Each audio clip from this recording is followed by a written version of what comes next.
আসসালামু আলাইকুম, আমি ইসরাফিল বলতেছি। ফ্রিল্যান্সিং শুরু করতে গেলে সবার প্রথমে কী করা উচিত? নতুনরা ফ্রিল্যান্সিং বিষয়ে জানতে কিভাবে শুরু করবেন বা কিভাবে করবেন তা নিয়ে দ্বিধায় থাকেন।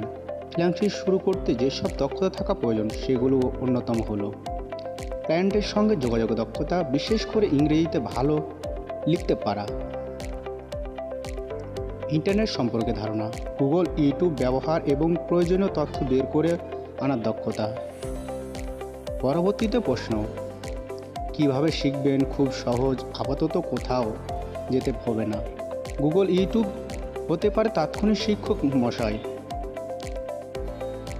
আপনার যে বিষয়টি ভালো লাগে সে বিষয়ের উপর ভিডিও দেখুন, গুগল করুন, জানুন। এরপরে যদি মনে কোনো প্রশ্ন থাকে তাহলে আপনার পরিচিত বা আশেপাশে যারা ফ্রিল্যান্সিং বিষয়ে অভিজ্ঞ তাদের জিজ্ঞেস করুন। তবে মনে রাখা জরুরি, কাজ পাওয়ার আগে যে বিষয় ভালোভাবে শিখতে হবে।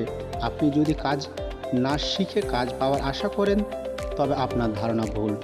ফ্রিল্যান্সিং কি? ফ্রিল্যান্সিং কত বছর থেকে শুরু করা যায় বা কী দক্ষতা দরকার? সহজভাবে বললে, অনলাইন বা ইন্টারনেটের মাধ্যমে যুক্ত পেশাজীবী হিসাবে কোনো কাজ করাকে ফ্রিল্যান্সিং বলে।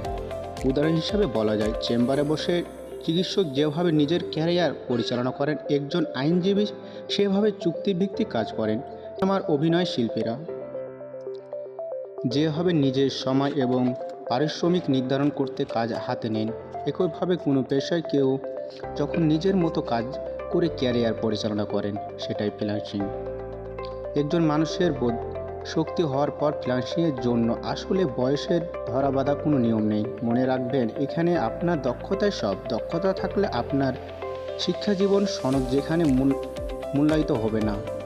অনলাইনে ফ্রিল্যান্সিং করার জন্য আপনার বিশেষ কোনো কাজের দক্ষতা, সেটা হতে পারে content writing, graphic design, web development, স্মার্টফোনের অ্যাপ তৈরি কিংবা অসংখ্য কাজের মধ্যে কোনোটা যেটা আপনি নিজেকে ভালো মনে করেন।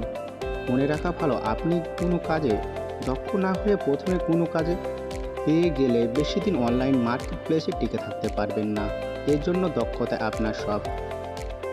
তবে আপনি যদি ফ্রিল্যান্সিং শিখতে চান তবে আমার সঙ্গে যোগাযোগ করতে পারেন। আপনার শিক্ষা, ইচ্ছা, আগ্রহ আপনাকে অনেক দূর নিয়ে যেতে পারে। ধন্যবাদ সবাইকে।